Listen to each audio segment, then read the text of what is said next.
सध्या जो तो आपला स्वतःचा फोटो कार्टून मध्ये कन्व्हर्ट करण्यामध्ये दंग आहे। अगदी प्रत्येक जण गिबली इमेज करण्यामध्ये आता मजा घेताना दिसतोय। मग अगदी लहानांपासून मोठ्यांपर्यंत, अभिनय क्षेत्रातल्या मंडळींपासून ते अगदी राजकारणातल्या मंडळींपर्यंत जो तो आपले फोटो गिबली इमेज मध्ये करताना पाहायला मिळतोय। म्हणजे सध्या हा ट्रेंड आलाय, पण या ट्रेंडच्या मागे धावत असताना त्याची माहिती आपल्याला असणं गरजेचं आहे। तुम्हाला स्टुडिओ गिबली माहितीये का? जर माहिती नसेल तर मी एक व्हिडिओ केलाय, तो जरूर जाऊन पहा। त्याच्यामध्ये सविस्तर स्टुडिओ गिबली बाबत माहिती दिली आहे। जपान मधले हयाओ मियाझाकी हे एक प्रसिद्ध एनिमेटर आणि प्रसिद्ध दिग्दर्शक आहेत। त्यांनी स्वतःच्या हाताचा वापर करत कितीतरी वर्ष मेहनत घेत आपल्या काही सहकाऱ्यांना सोबत घेत त्यांनी या गिबली स्टुडिओची स्थापना केली आहे।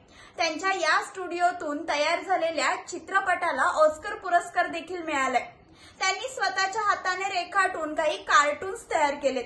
म्हणजेच काय तर त्यांनी ही इमेज तयार करीत असताना कितीतरी वर्षांची मेहनत घेतलीये, त्यांनी कितीतरी मोठा त्याग केलाय आणि त्यांच्या इतक्या वर्षांची मेहनत आपण आता एका क्षणात कॉपी करतोय। याचा साहजिकच त्यांना राग येणारच। सध्या ते 84 वर्षांचे आहेत, पण या ट्रेंडमुळे ते प्रचंड नाराज आहेत। एका मुलाखतीमध्ये ते असं म्हणाले होते की माणसाची कला एआय कॉपी करते, परंतु हा माणसाच्या कलेचा अपमान आहे। यामुळे माणसाचा आत्मविश्वास कमी होऊ शकतो। अर्थातच एखाद्या कलाकाराची कला, त्या कलेसाठी त्याने कितीतरी मेहनत घेतलेली असते, कितीतरी कष्ट घेतलेले असतात। मात्र तीच कला जर कुणी कॉपी केली तर त्या कलाकाराला राग हा येणारच।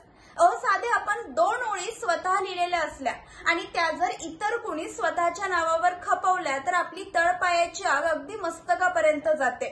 अगदी स्वतः निर्मिती केलेली गोष्ट ही कुणीही कॉपी करू नये इतकी साधी अपेक्षा प्रत्येक कलाकाराची, प्रत्येक माणसाची असते आणि अशीच काहीशी अपेक्षा ही हयाओ मियाझाकी यांची। सध्या आपलं कसं झालंय माहितीये का? त्या मेंढरांच्या कळपासारखं झालंय। म्हणजे त्या कळपातलं एखादं मेंढरू जर कुठं पुढे गेलं तर अख्खा कळप त्या मेंढराच्या पाठनं जातं, परंतु ते मेंढरू नेमकं कुठं जातंय, का जातंय, कशासाठी जाते याची आपण शहानिशा सुद्धा करत नाही। हे करत असताना आम्ही हा विचार केला पाहिजे की आपण मेंढर नाही आहोत, तर आपण माणसं आहोत आणि माणूस हा विचार करू शकतो। त्यामुळे आम्ही विचार केला पाहिजे। अजून एक गोष्ट ती म्हणजे चॅट जीपीटीनं अगदी सध्या जगामध्ये डिझनी आहे, एव्हेंजर्स आहे, हे स्टुडिओ आहेत, मात्र त्यांचं कॉपी न करता गिबलीचीच कॉपी का केली?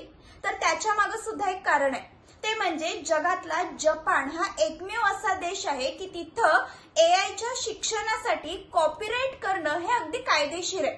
त्यामुळे चॅट जीपीटीनं कोणत्याही प्रकारचं बेकायदेशीरपणा केलेला नाहीये। परंतु हे बेकायदेशीर जरी नसलं तरी सुद्धा हे नैतिकदृष्ट्या योग्य आहे का याचा आम्ही विचार केला पाहिजे। कालच ओपन एआयचे सीईओ असणारे सॅम ऑल्टमन यांनी एक्स टाकले, म्हणजे ट्विट केलं की जरा शांत रहा, आमच्या टीमला झोपेची गरज आहे। हा सगळा वेडेपणा आहे। अर्थातच जो तो उठतोय आणि स्वतःचे फोटो या कार्टून्स मध्ये कन्व्हर्ट करतोय, त्यामुळं जीपीयू अर्थात ग्राफिक्स प्रोसेसिंग युनिटवर त्याचा ताण पडतोय। म्हणजेच आपण एका बाजूला हे असे फोटो अवतारात करून, त्या कार्टून्स मध्ये करून आपला आनंद मिळवतोय, पण आपल्या आनंदासाठी आपण कुणाला तरी त्रास देतोय, कुणाला तरी दुःख देतोय याची जाणीव मात्र आपल्याला होत नाहीये।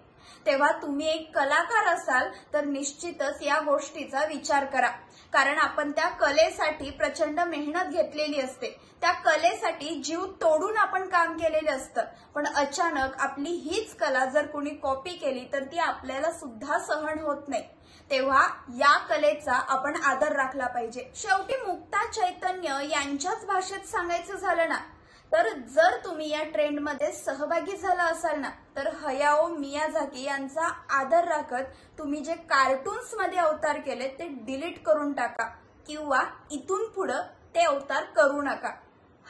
पण तुम्हाला ते नैतिकदृष्ट्या पटत असेल तर इतकंच।